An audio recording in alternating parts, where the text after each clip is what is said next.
الفاتحة. بسم الله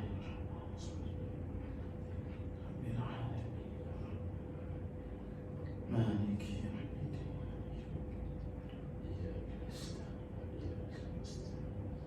صراط الذين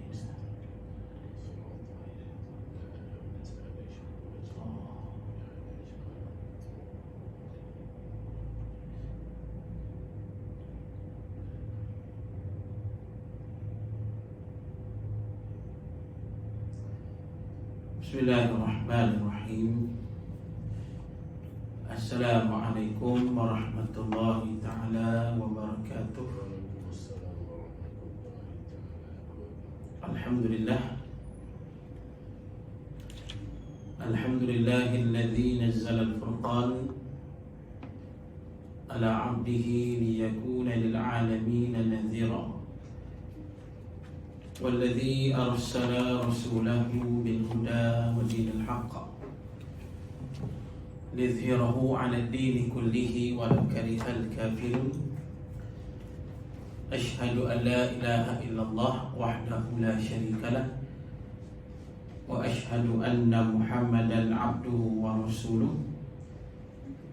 اللهم صل وسلم وبارك على سيد المرسلين وعلى آله وصحبه أجمعين. سبحانك لا علم لنا إلا ما علمتنا إنك أنت العليم الحكيم. ولا حول ولا قوة إلا بالله العلي العظيم. رب اشرح لي صدري ويسر لي أمري واحلل عقدة من لساني يفقه قولي. أما بعد. Faya ibadallah, ittaqullah, usikum wa nafsi bittaqwallah, faqad fazal muttaqun. Qala Allah Ta'ala fil kitabihil karim, a'udzu billahi minasy syaithanir rajim. Al-haqqu min rabbik fala takunanna minal mumtarin. Shadaqallahul azim. Waqala Rasulullah sallallahu alaihi wasallam, balighu anni walau ayah. Tuan-tuan, puan-puan muslimin dan muslimat yang mudah-mudahan dirahmati oleh Allah. Alhamdulillah, kita bersyukur pada Allah. InsyaAllah pada petang ni kita sambung pengajian kita yang berdasarkan kitab Tazkirah dan Taujihat Surah Al-Anfal, pengajaran dan teladan dari semasa dan selepas peperangan Badar. Ada tanda lah surah 33. 33. Mana tanya lah. Apa? Muka surat 33. Tajuk dari Medan Perang. Medan Jom. Baik, kita muka surat 33 ni kita ambil yang di tengah tu lah. Tidak mencari musuh dan membuat kecoh. Baik, katanya Rasulullah sallallahu alaihi wasallam ada menegaskan bahawa tidak wajar mencari musuh atau bercita-cita bertembung dengan musuh. Sabda Nabi sallallahu alaihi wasallam, la tamannau liqa'il aduwa was'alullaha al-afiyah wa idza laqitumuhum fasbiru. Yang bermaksud, janganlah kamu bercita-cita bertemu dengan musuh, mintalah kesejahteraan kepada Allah. Sekiranya kamu bertembung dengan musuh, maka hadapilah dengan sabar. Hadis sahih riwayat Imam Al-Bukhari. Yang mana muslimin dan muslimat, kita masih lagi berada pada ayat 15 dan ayat yang ke-16. Firman Allah, a'udzu billahi minasyaitonir rajim. Ya ayyuhalladzina amanu idza laqitumul ladzina kafaru zahfan fala tuwalluhumul adbar wa may yuwallihim yawma idzin duburahu illa mutaharrifan liqital aw mutahayyizan ila fi'atin faqad ba'a bighadabin minallah wa ma'wahu jahannam wa bi'sal masir. Wahai orang yang beriman, apabila kamu bertemu dengan orang kafir yang sedang mara menyerang, janganlah kamu berundur. Sesiapa yang berundur dari menentang mereka pada ketika itu, melainkan sekiranya dia bergerak ke arah lain untuk menjalankan tipu muslihat peperangan, atau hendak bergabung dengan pasukan yang lain, maka sesungguhnya mereka mendapat kemurkaan dari Allah dan tempatnya ialah neraka Jahannam. Sedang neraka Jahannam ialah seburuk-buruk tempat kembali. Surah Al-Anfal ayat 15 dan ayat yang 16.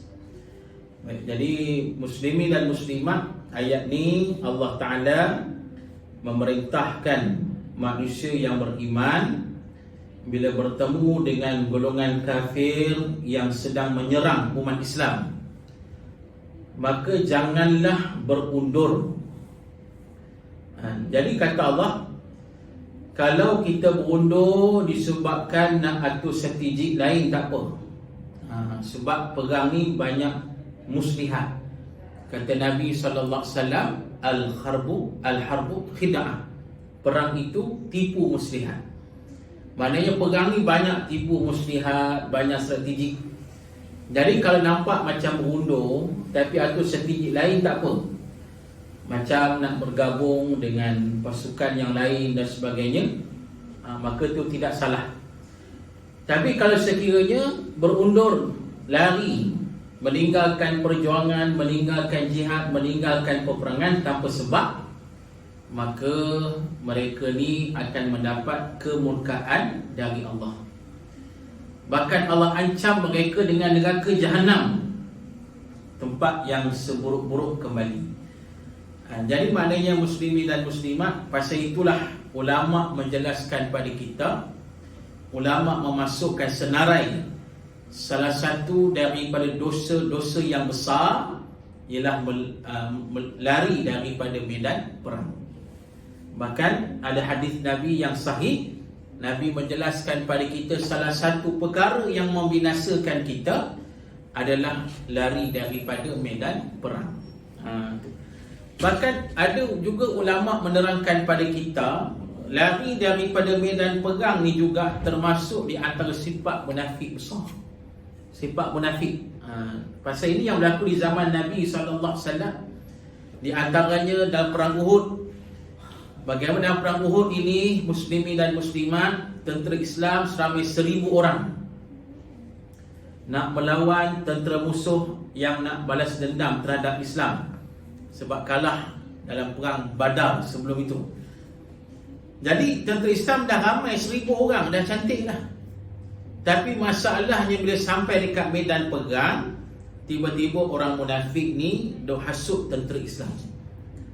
Hasut tentera Islam supaya tarik diri, patah balik, pergi balik, tak payah perang lah. Dan akhirnya mereka berjaya menyebabkan seramai 300 orang tentera Islam meninggalkan medan perang. Ini kejahatan orang munafik. Jadi pasal itu kata ulama, lari daripada medan perang termasuk sifat munafik yang jelas, yang besar, yang dilaknat oleh Allah Subhanahu Wa Taala. Jadi maknanya Allah jelaskan pada ayat ni, orang yang beriman dia mesti bersiap sedia menghadapi musuh. Dan tadi kita baca satu hadis Nabi SAW, hadis yang sahih riwayat Imam Al-Bukhari. Pada hadis ini, tuan-tuan muslimin dan muslimat, Nabi SAW pesan pada kita 3 perkara.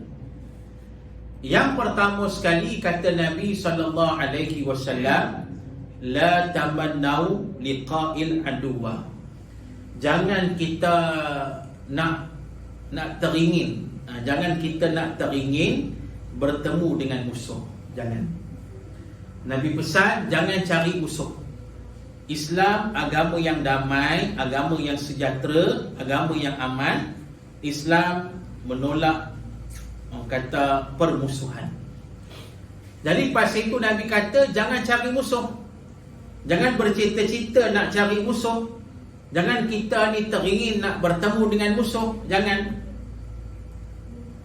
Bahkan pesan Nabi yang kedua, was'alullah al-afiyah. Pesan Nabi yang kedua, mintalah pada Allah kesejahteraan. Mana kita nak aman damai, nak sejahtera. Kita tak nak berbalah dengan mana-mana manusia. Sama ada Islam dengan Islam, ataupun dengan orang yang kafir, dengan orang yang maksiat sebagainya. Kita tak nak berbalah. Bahkan Nabi pesan kita nak kesejahteraan. Sebab itulah di antara tugasan umat Islam yang beriman di dunia ini, di antaranya ialah menyatukan manusia. Itu tugasan. Menyatukan manusia, menyatukan umat Islam. Sebab hari ini umat Islam dah banyak berpecah belah. Manusia ni saling bergaduhan, saling mengkata bertembung, saling bercakaran sampai berpecah belah manusia umat Islam ni. Jadi pasal itulah kita sebagai orang Islam yang beriman, peranan kita cuba usaha menyatukan mereka. Ini yang dikatakan kesejahteraan. Maka mintalah pada Allah supaya Allah berikan kesejahteraan pada kita. Ini yang kedua. Dan pesan Nabi yang ketiga pada hadis ini, wa idza laqitumuhum fasbiru.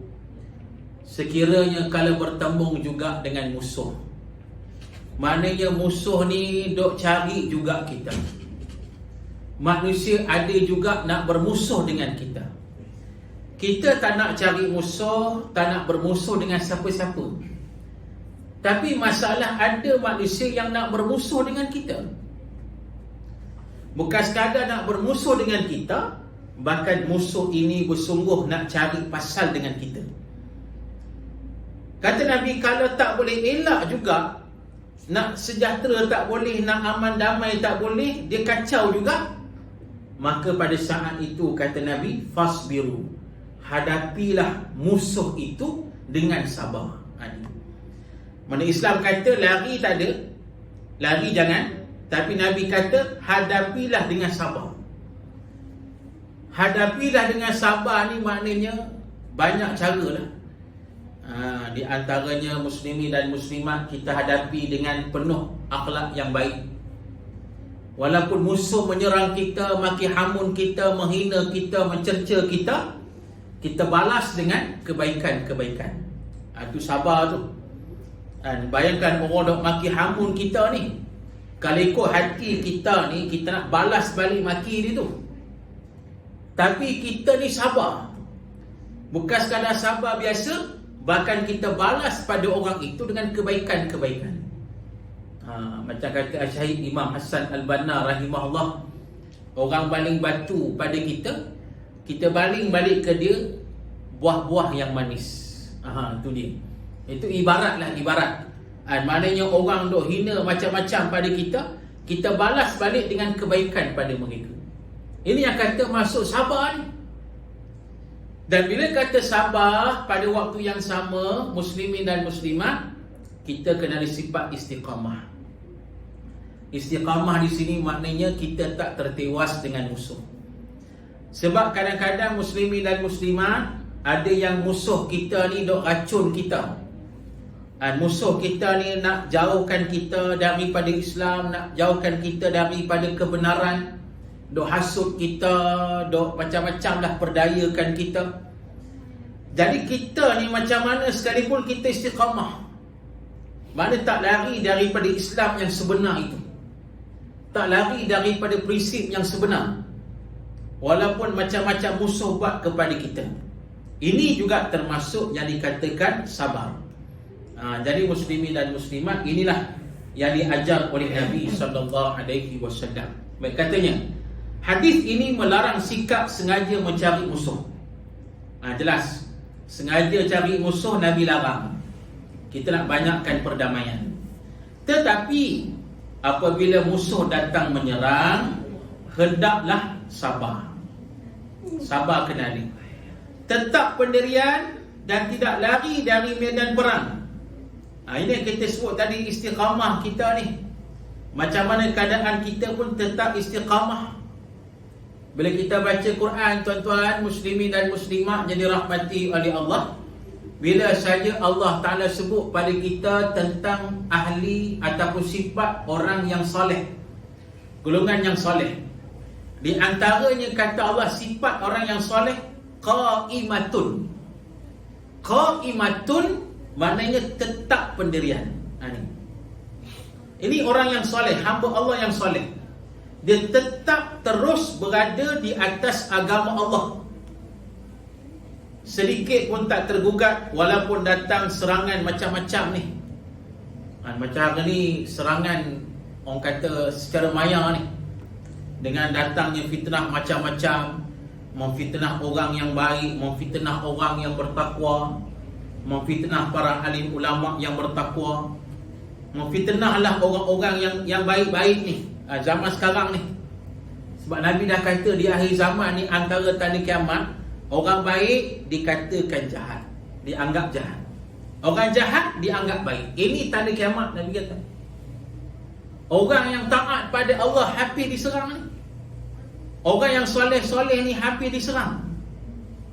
Padahal orang yang berdosa, yang maksiat, yang mungkar tak diserang, bahkan dipuji, dilambung dan sebagainya. Ini tanda kiamat kata Nabi SAW.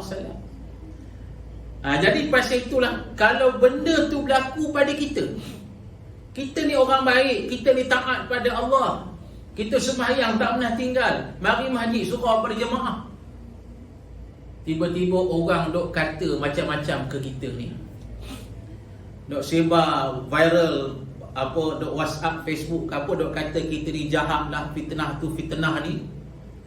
Jadi bila jadi macam tu kata Allah, sabar kita. Dan qaimah makna tetap berada di atas kebenaran. Jangan tergugat, jangan orang kata tertewas. Jangan kita ni putus asa, tapi tetap berada terus di atas agama Allah yang Allah redha ni. Baik, seterusnya. Hadis ini mengukuhkan penyataan dalam ayat Quran di atas ayat tadi. Itu surah Al-Anfal ayat 15 dan 16. Bahawa orang Islam perlu teguh pendirian dan menyahut cabaran apabila datang tentangan daripada musuh. Teguh pendirian bila musuh datang serang. Teguh pendirian ni pasal apa? Sebab serangan yang kita sebut tadi bukan sekadar serangan perang tu, bukan sekadar serangan senjata, tapi serangan musuh pada hari ini di antaranya secara serangan ideologi, dan disebarkan ideologi yang tak betul, jadi boleh menggugat keimanan orang-orang yang beriman. Jadi kita diteguh pendirian kita. Contoh yang terbaik yang ditunjukkan dalam perkara ini ialah tentera Islam yang dipimpin oleh Khalid Al-Walid radhiyallahu anhu, yang berjumlah 3,000 orang berhadapan dengan tentera Rom yang berjumlah 200,000 orang tentera. Satu jumlah yang sangat besar, tapi orang Islam sanggup berhadapan dengan tentera musuh yang jumlahnya 7 kali ganda ramai dengan jumlah mereka. Itu ni, muslimin dan muslimat ni satu contoh yang jelas yang berlaku di zaman Nabi sallallahu alaihi wasallam, yang mana satu peristiwa besar yang berlaku, yang pada saat itu berlaku di Jordan, di Jordan, perang Mu'tah, yang berlaku di Jordan, perang Mu'tah. Jadi yang pada saat itu Nabi sallallahu alaihi wasallam, disebabkan Islam mendapat ancaman daripada Rom, sebab Rom dah dapat tahu pasal Nabi sallallahu alaihi wasallam, yang pada masa itu Rom diperintah oleh Hercules, Herakla Azimi Rom. Hercules ini merupakan pemimpin agung kerajaan Rom dan Raja Byzantin Timur Rom. Jadi Nabi pernah bagi surat dekat dia. Dalam hadis yang sahih Al-Bukhari menjelaskan pada kita bagaimana Nabi pernah bagi surat kepada Hercules, dan Nabi ajak Hercules masuk Islam. Tapi Hercules ni tak nak lah, dia tak terima. Bahkan Hercules pernah bertanya kepada Abu Sufyan tentang Nabi SAW. Jadi dia merasakan Nabi ni ancaman sebenarnya. Walaupun pada asal sebelum datangnya Nabi, Rom ni tak pernah tengok pun tanah Arab. Sebab tanah Arab ni tempat yang tandus, yang kering, yang tak maju. Jadi Rom tak berminat dengan tanah Arab sebenarnya pada asalnya. Padahal Rom ni suka mencetuskan perang dan suka menjajah negara orang. Ini Rom. Tapi bila tentang tanah Arab, dia tak nak. Pasal apa? Tanah Arab ni tandus, ketinggalan. Tapi bila saja Nabi bangkit, Nabi diutuskan oleh Allah, dan Nabi berjaya pula membina negara di Madinah, maka pada masa itu Hercules rasa terancam. Itu dia. Walaupun pada masa itu kuasa dia sangat besar. Nak banding Nabi sekadar Madinah dan Mekah hanya. Pada masa itu Madinah saja, Mekah belum lagi. Adapun yang kata Hercules ini, kekuasaan pemerintahan dia daripada Rom sampai ke Mesir. Dia punya besar kekuasaan dia. Tapi dia dah terasa Nabi ni akan jadi ancaman pada dia satu hari nanti. Jadi pasal itu dia nak segang Islam. Dia nak segang Islam di Madinah. Maka dia hantar 100,000 tentera. 100,000 tentera Rom bergabung dengan 100,000 lagi Arab Kristian. Tu. Maka tentera seramai 200,000 orang nak serang Islam dekat Madinah. Bila Nabi dapat berita ni, maka Nabi arahkan sahabat-sahabat Nabi, halang mereka dekat tengah jalan. Jangan mereka serang Madinah. Maka halang mereka dekat tengah jalan, dekat Mu'tah sana, dekat Jordan. Maka muslimin dan muslimat, Nabi arahkan. Pada masa itu Nabi lantik 3 orang panglima tentera. Nabi tak turun. Nabi lantik panglima perang.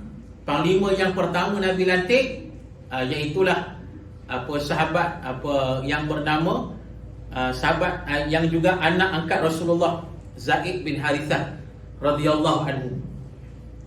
Yang kedua, Nabi kata kalau syahid Zaid bin Harithah ni diganti dengan Ja'far At-Tayyar. Kalau Ja'far At-Tayyar pun syahid, maka diganti dengan Abdullah bin Rawahah. Itu satu isyarat nak menunjukkan 3 orang ini akan syahid. Sungguh. Jadi muslimin dan muslimat pergilah menghalang tentera Rom dekat Mu'tah. Daripada Madinah ke Mu'tah jauh perjalanan, tuan-tuan. Muslimin dan muslimat, yang pada masa itu tentera Islam seramai 3,000 orang saja. Yang padahal tentera Rom seramai 200,000 orang. Tapi tentera Islam tak bunuh. Ini hebat. Jadi mereka halanglah tentera Rom dekat Mu'tah, dekat Jordan. Maka berlakulah perang di situ. Bila berlaku perang di situ, maka syahidlah panglima perang tadi, seorang demi seorang. Mula-mula Zaid syahid. Lepas Zaid bin Harithah syahid, maka diambil alih oleh Ja'far At-Tayyar. Lepas tu Ja'far At-Tayyar pun syahid juga. Maka diambil alih dengan Abdullah bin Rawahah. Bila Abdullah bin Rawahah jadi panglima perang, orang kata jadi ketua perang, tiba masa dia pun syahid juga. Bila semua tiga panglima perang ni dah syahid, tentera Islam dah tak ada panglima perang. Sebab Nabi kata 3 orang tu je. Jadi dok tengah kalut-kalut nak cari siapa jadi panglima ni. Tiba-tiba mereka ternampaklah Khalid Al-Walid radhiyallahu anhu. Tu. Bila saja nampak Khalid Al-Walid radhiyallahu anhu, maka cepat-cepat mereka serahkan bendera kepada Khalid Al-Walid, yang menunjukkan Khalid Al-Walid pula menjadi panglima perang. Tu. Bila saja Khalid Al-Walid dapat bendera tu, Khalid Al-Walid kata apa? Aku tak nak, dia kata, aku tak boleh. Pasal aku baru je masuk Islam. Pada masa itu Khalid Al-Walid baru masuk Islam. Jadi kata sahabat-sahabat lain ni kata, Khalid Al-Walid, kami semua dah setuju dah, engkau lah yang paling layak. Tu. Sebab masa Khalid Al-Walid sebelum Islam memang dia panglima perang dah. Dalam perang Uhud, dia lah ketua panglima perang tentera kafir yang lawan Islam. Jadi mana memang dia seorang yang hebat dalam peperangan. Jadi semua sahabat setujulah lantik dia jadi panglima. Maka bila lantik jadi panglima, dia pun jadilah ketua perang pada masa itu. Ini yang kita dah cerita dulu. Macam mana dia atur strategi kan. Dia atur strategi yang pada masa itu tentera Islam dah kena kepung dengan tentera Rom yang seramai 200,000 orang. Jadi muslimin dan muslimat dalam keadaan macam tu, Khalid Al-Walid ni dia cepat-cepat disuruh tentera Islam ni dia susun tentera macam seekor burung. Tu. Ada dua kapak, dua kepak, ada kepala, ada ekor. Tu. Itu susunan Khalid Al-Walid. Dan pada masa itu diarahkan tentera Islam pusing dekat tengah-tengah tu. Kena kepung punya teruk ni. Orang kata kira lauk lah nak habis dah ni. Tu. Tapi diarahkan tentera Islam pusing sekuat-kuatnya. Sambil pusing tu hentak kaki kuat-kuat. Tu. Jadi apa yang berlaku tuan-tuan, bila dibuat macam tu, dihentak kaki kuat-kuat, tentera Islam ni menyebabkan debu keluar. Debu keluar banyak, makin tebal.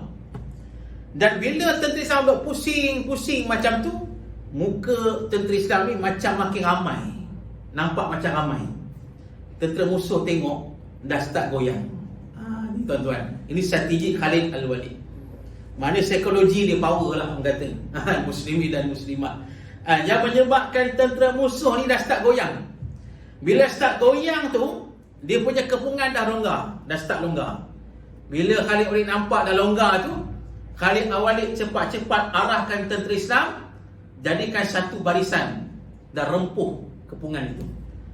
Akhirnya berjaya rempuh tuan-tuan, menyebabkan tentera Rom mereka berpecah habis, yang menyebabkan ramai yang mati dan menyebabkan hilang semangat mereka. Hilang, jatuh habis semangat mereka. Sebab mereka tak sangka tentera Islam yang sedikit macam tu boleh menggugat mereka yang lebih ramai. Jadi mereka ni hilang semangat sampai mereka ni tak nak perang dah. Tak nak perang. Tu. Akhirnya Islam, ulama kata Islam menang lah pada masa itu. Walaupun tentera Islam sekadar 3,000 orang saja. Ni tuan-tuan, ini nak kata kehebatan Islam di zaman Nabi SAW. Yang menunjukkan tadi, Nabi pesan tadi, bila bertemu dengan musuh, tak boleh nak elak, fasbiru, hadapilah dengan sabar. Ini pesan Nabi SAW. Baik. Seperti mana Islam mengajarkan sikap tidak mencari musuh, pendakwah Islam juga tidak dianjurkan menyemai kebencian, permusuhan dan prejudis terhadap golongan sasaran dakwah. Ni kita kena ingat muslimin dan muslimat. Sebab kita ni sebagai orang Islam, orang beriman, antara sifat kita ni ialah kita sebagai pendakwah. Tuan-tuan muslimin dan muslimat, bila kita baca surah Ali Imran ayat 113 dan 114, bila saja Allah listkan sifat hamba-hamba Allah yang soleh, hamba-hamba Allah yang soleh, di antaranya kata Allah, hamba Allah yang soleh ni di antaranya dia baca Quran, bangkit di waktu malam ibadat, beriman pada Allah, beriman pada hari akhirat. Dan termasuk sifat hamba Allah yang soleh kata Allah ialah mereka ini melaksanakan dakwah, mengajak manusia melaksanakan kebaikan dan mencegah kemungkaran. Mana kita semua ni sebagai pendakwah. Kita orang beriman, kita ni hamba Allah yang soleh, jadi kita ditugaskan oleh Allah untuk berdakwah. Berdakwah ni ikut kadar mampu kita lah, menggunakan kebijaksanaan yang ada pada kita. Ini kita buat takat mana yang boleh. Cuma disebut tadi, bila kita berdakwah, jangan kita menyemai kebencian. Jangan kita cetuskan permusuhan. Dan jangan kita timbulkan sangkaan buruk terhadap golongan sasaran dakwah kita. Ini dia. Jadi pendakwah ni dia kena sentiasa, orang kata, bersifat lembut. Kita baca dalam satu ayat tu, Allah kata kalau kita bersifat keras, lan faddu min haulik, kata Allah. Kalau kita bersifat keras, orang akan lari daripada kita. Lari. Kalau kita ni berdakwah, ajak orang buat baik, tapi keras sikap kita, jadi menyebabkan orang tak terima dakwah kita. Bahkan orang akan lari daripada kita. Jadi pasal itu dipesan di sini, jangan kita timbulkan kebencian, jangan timbulkan permusuhan. Sedaya upaya kita nak mendamaikan manusia. Baik. Begitu juga pendakwah juga perlu mengelak diri dari sikap menabur provokasi dan prejudis sehingga menimbulkan suasana yang tegang dan curiga, mencurigai dalam masyarakat majmuk. Semua sikap ini tidak membantu perkembangan dakwah. Sebaliknya, ia merenggangkan hubungan antara pendakwah dalam kelompok sasaran dakwah. Jelas. Maknanya muslimin dan muslimat jangan timbulkan provokasi, jangan timbulkan suasana yang tegang sampai menimbulkan curiga, mencurigai di antara kita. Janganlah. Sebab kita kena ingat, muslimin dan muslimat yang suka buat provokasi ni, yang suka buat cetus benda yang tak elok ni, kalau kita tengok sejarah dari zaman Nabi lagi, ialah orang munafik. Macam kita baca sejarah pasal perubahan kiblat di zaman Nabi sallallahu alaihi wasallam. Kita baca surah Al-Baqarah, ada ayat tentang perubahan kiblat. Sebab masa Nabi hijrah ke Madinah, asalnya kiblat orang Islam di Mekah, asalnya di Kaabah, menghadap Kaabah. Bila saja Allah suruh orang Islam berhijrah ke Madinah, bila sampai dekat Madinah, Allah perintahkan orang Islam tukar kiblat ke arah Baitul Maqdis. Sebab di Madinah ada Yahudi. Jadi bila ditukar ke arah kiblat ke arah Baitul Maqdis, dengan cara tu boleh melembutkan hati orang Yahudi untuk terima Islam. Itulah orang kata strategiknya, begitulah. Jadi bila saja Allah suruh orang Islam ni menghadap kiblat ke Baitul Maqdis, mengikut riwayatnya selama 16 bulan atau 17 bulan orang Islam sembahyang menghadap kiblat arah Baitul Maqdis. Dan tiba saatnya, tiba masa Allah bagi tukar balik. Sebab tak selesa lah. Sebab bila saja menghadap kiblat arah Baitul Maqdis, orang Yahudi kata Islam ni sama macam Yahudi. Sebab kiblat Yahudi pun Baitul Maqdis juga. Jadi kata gitulah. Jadi menyebabkan orang Islam tak selesa. Tiba masa Allah benarkan orang Islam tukar kiblat, menghadap Kaabah. Bila saja menghadap Kaabah, maka bermulalah orang kata isu lain pula. Menyebabkan orang Yahudi dok kata macam-macam pada Islam. Dan pada waktu yang sama, bukan Yahudi je serang, tapi termasuk yang pada waktu yang sama yang kacau pada masa itu ialah orang munafik. Orang munafik dok canang kata, dok timbulkan keraguan terhadap orang Islam, terhadap Islam itu sendiri. Dia kata tengok kita ikut Nabi Muhammad, kejap macam ni, kejap macam tu, Islam ni betul tak betul? Ni orang munafik timbulkan provokasi macam tu, yang menyebabkan ada orang Islam yang tergugat iman dan akidah mereka, yang terpedaya dengan fitnah orang munafik. Jadi pasal itulah maknanya kita jangan jadi macam orang munafik tadi, yang suka mencetuskan provokasi, ketegangan, sikap mencurigai di antara manusia, suka menimbulkan fitnah, akhirnya berlakulah perbalahan, pergaduhan dan sebagainya. Jadi mana sikap kita sentiasa dalam keadaan baik, nak mensejahterakan manusia dan nak mengamankan manusia. Jadi muslimin dan muslimat, insya-Allah cukuplah sekali itu. Kita akan sambunglah kuliah kita ni pada bulan depan, insya-Allah. Jadi tuan-tuan muslimin dan muslimat, saya nak mengajaklah semua pada hari ini kita sama-samalah berdoa pada Allah. berdoa untuk kesejahteraan kita semua, dan untuk sahabat-sahabat kita yang sakit, dan macam sahabat kita, saudara adik yang sedang kata melawan kanser sekarang ni, dan sahabat-sahabat tuan-tuan kita yang kena COVID sebagainya. Sebab hari ni memang setiap hari lah kita dengar sahabat-sahabat kena COVID, dan ada yang kena COVID, kena long COVID pula, macam-macam. Tadi saya dapat satu berita, anak murid saya seorang kakak ni mengaji dengan saya, anak dia meninggal dunia pula, kena darah tinggi. Tu muda lagi. Jadi memang benda macam ni sekarang ni macam tu lah kan. Kita tak ada cara lain lah, kita kembali kepada Allah.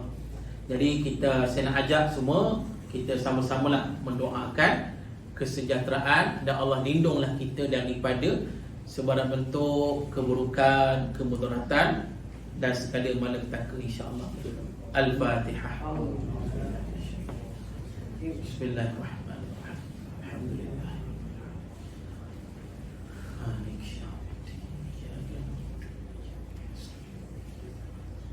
Shiratal ladzina A'udzu billahi minasy syaithanir rajim. Bismillahirrahmanirrahim. Alhamdulillahi rabbil alamin, wassalatu wassalamu ala asyrafil anbiya'i wal mursalin wa ala alihi wa sahbihi ajma'in. Allahumma ighfir lana dhunubana wa liwalidina warhamhuma kama rabbayana shighara, wa li jami'il muslimina wal muslimat wal mu'minina wal mu'minat al ahya'i minhum wal amwat bi rahmatika ya arhamar rahimin. Allahumma inna nas'aluka ridhaka wal jannah wa na'udzu bika min sakhatika nar. Allahumma ya muqallibal qulub tsabbit qulubana ala dinika wa ala ta'atik. Radina billahi rabba wa bil islam dina wa bi Muhammadin nabiyyan wa rasula. Allahumma aghnina bil ilmi wa zayyinna bil hilmi wa akrimna bit taqwa wa jammilna bil afiyah wa jammilna bil afiyah wa jammilna bil afiyah ya arhamar rahimin. Allahumma tawwil umurana wa sahih ajsadana. Allahumma tawwil umurana wa sahih ajsadana. Allahumma tawwil umurana wa sahih ajsadana wa nawwir qulubana wa thabbit imanana wa ahsin a'malana wa wasi' arzaqana wa ilal khair qaribana wa 'ani syarr ab'idna wa qadi hawaijna fid din wad dunya wal akhirah innaka 'ala kulli syai'in qadir. Allahumma yassir umurana ya Allah. Allahumma yassir umurana ya Rahman. Allahumma yassir umurana ya Rahim. Wa na'udzu bi kalimatillahi tammati min syarri ma khalaq. Wa na'udzu bi kalimatillahi tammati min ghadabihi wa iqabihi wa syarri ibadihi wa min hamazati syayatin.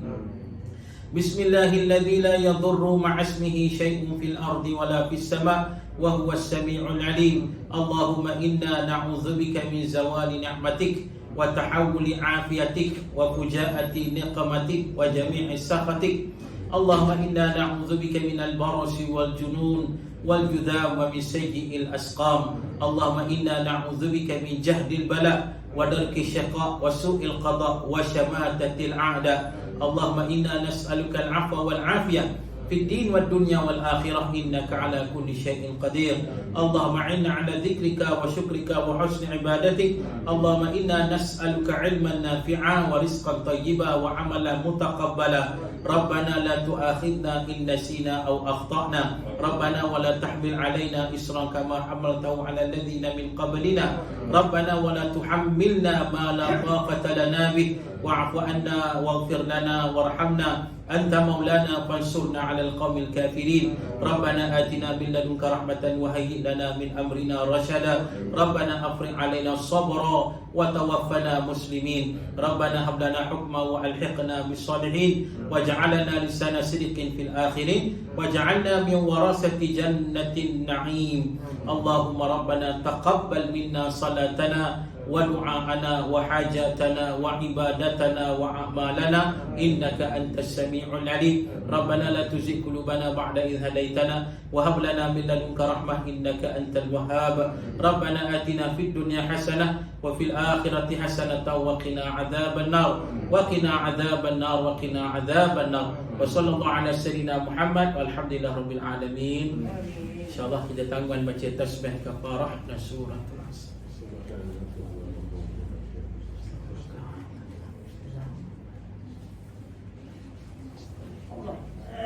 Siru ala barakatillah. Assalamualaikum warahmatullahi taala wabarakatuh.